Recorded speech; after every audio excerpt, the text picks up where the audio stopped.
अयोध्या के राजा हरिश्चंद्र सच्चे, न्याय और दया के पक्के एग्जाम्पल थे।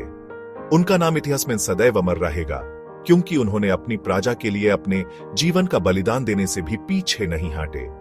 उनका राज प्रॉस्पेरस था, प्रजा खुश थी, हर कोना खुशहाली से भरा था और लोग अपने राजा को अपने पिता समान मानते थे। हरिश्चंद्र ने अपने राज्य को एक ऐसा स्थल बनाया जहां सभी लोग शांति और समृद्धि में जीते थे। राजा के दिल में प्रजा के लिए लव और देवताओं में अथाह श्रद्धा थी। उन्होंने हमेशा अपने प्रजा के सुख दुख को अपना समझा और उनकी भक्ति और श्रद्धा ने उन्हें एक आदर्श राजा बनाया। हरिश्चंद्र अपने प्रजा के लिए एक जीवंत देवता थे। वो मानते थे कि राजा का धर्म सिर्फ राज करना नहीं, बल्कि धर्म का पालन करना है। उन्होंने हमेशा अपने कर्तव्य को प्रथम स्थल पर रखा और अपने जीवन को धर्म और न्याय के मूल्यों के अनुसार जिया। हरिश्चंद्र ने अपने जीवन में कभी भी सत्य का मार्ग नहीं छोड़ा। एक दिन जंगल में शिकार करते हुए राजा हरिश्चंद्र को एक औरत की चीख सुनाई दी। वो तुरंत अपने शिकार को भूलकर उस आवाज की दिशा में चल दिए, क्योंकि उनका मन दया और करुणा से भरा था। उन्होंने सोचा कि शायद कोई मुसीबत में है और उन्हें मदद की जरूरत है। आवाज का पीछा करते हुए वो एक परेशान ऋषि विश्वामित्र के पास पहुंचे, जो एक यज्ञ कर रहे थे। ऋषि विश्वामित्र अपने यज्ञ में विघ्न पड़ने से अत्यंत क्रोधित थे, लेकिन हरिश्चंद्र ने अपनी विनम्रता और सच्चाई से उनका क्रोध शांत कर दिया। गड़बड़ी से डिस्ट्रैक्ट होकर हरिश्चंद्र ने माफी मांगी और मदद की पेशकश की।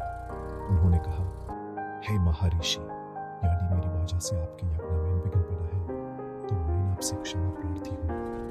कृपया मुझे बताएं कि मैं आपकी कैसे सहायता कर सकता हूँ।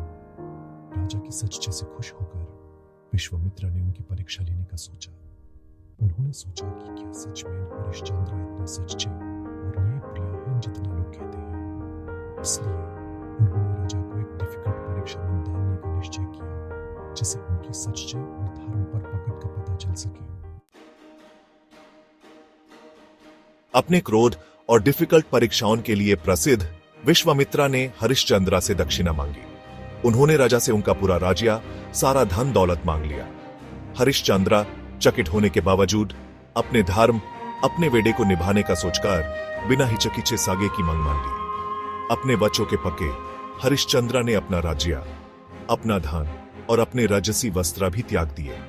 उनकी पत्नी रानी तारामती उनके साथ खड़ी रहीं, हर मुश्किल का सामना करने को तैयार।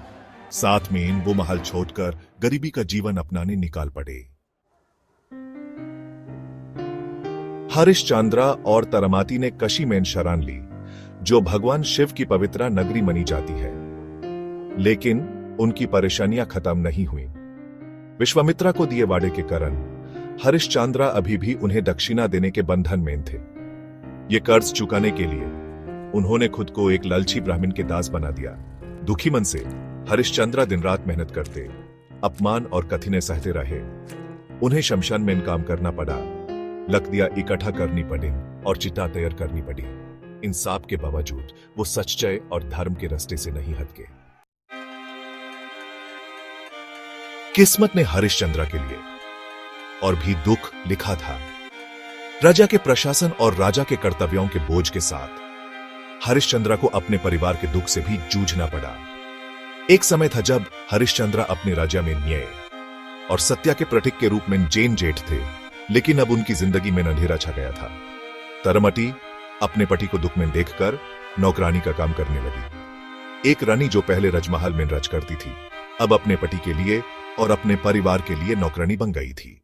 उसके हाथ जो पहले गहनों से साजते थे, अब मेहनत और परिश्रम से कठोर हो गए थे। तारामती ने अपने स्वाभिमान को त्याग दिया और अपने परिवार के लिए अपनी जिंदगी को समर्पित कर दिया। तभी एक और विपाटी आई जब उनका इकलौता बेटा रोहित सांप के कटने से मर गया। हरिश्चंद्र और तारामती के जीवन में यह सबसे बड़ा आघात था। उनका बेटा जो उनकी आशा और भविष्य का प्रतीक था, अब उनसे हमेशा के लिए दूर हो गया था।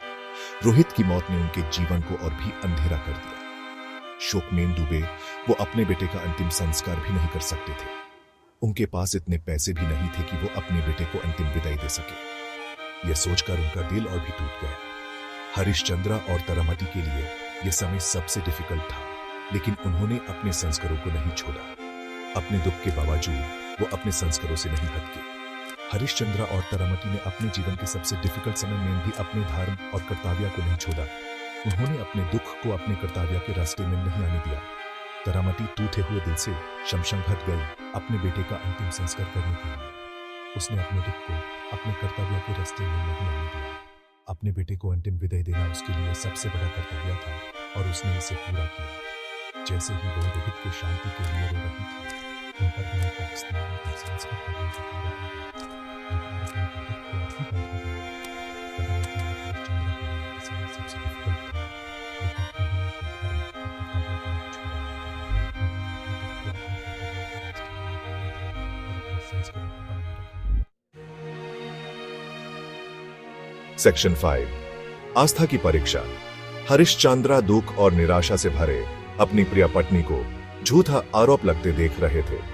वो तारामती के प्रति लव और कानून का पालन करने के धर्म के बीच फंस गए थे। इस घोर संकट की घड़ी में हरिश्चंद्र की सच्चाई की परीक्षा हो रही थी। वो जानते थे कि अगर वो अपनी असली पहचान बताते तो वो दास्ता से मुक्त हो जाते, लेकिन इसका मतलब था विश्वामित्र से किया प्रॉमिस तोड़ना। भारी दिल से उन्होंने अपने वादे पे कायम रहने का फैसला किया। सेक्शन 6 रानी की अग्नि परीक्षा। यह कहानी है एक ऐसी रानी की जिसे अपने जीवन के सबसे डिफिकल्ट परीक्षा से गुजारना पड़ा। तारामती हरिश्चंद्र की असली पहचान से अनजान रक्षक से दया की भीख मांग रही थी। उसके चेहरे पर डर और असहायता की छाया थी, जैसे उसके जीवन का सब कुछ छिन गया हो। लेकिन उसकी विनतियां अनहोनी हो रही थी। उसके हर शब्द में एक ऐसी वेदना थी जो दिल को चीर कर रख दे। उसने अपने पति और राजा के लिए अपनी जान तक दांव पर लगा दी थी। जब भी उस पगड़ा जाने वाला था, तभी एक दिव्य चमत्कार हुआ। एक ऐसी घटना जो सबको स्तंभित कर गई। अचानक से प्रकाश का एक तेज पिंडी प्रकट हुआ। आकाश खुल गया और ब्रह्मा, विष्णु और शिव शमशान घाट पर उतर आए। उनका तेज और दिव्यता देखकर सब लोग चकित रह गए।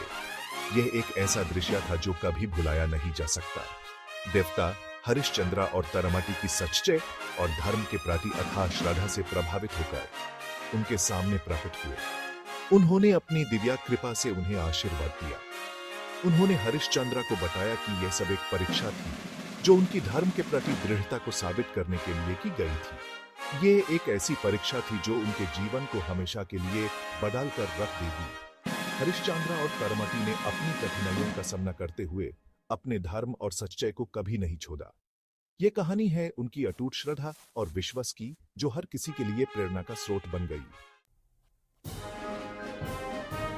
सेक्शन 7 मुक्ति और मिलान। सच्चाई सामने आने के बाद हरिश्चंद्र और तारामती अपने दुख से मुक्त हो गए।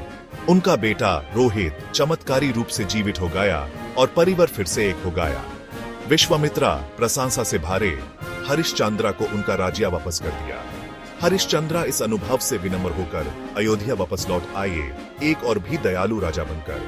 उन्होंने और भी न्याय और संवेदना के साथ राज किया, बलिदान और धर्म का असली मतलब समझकर।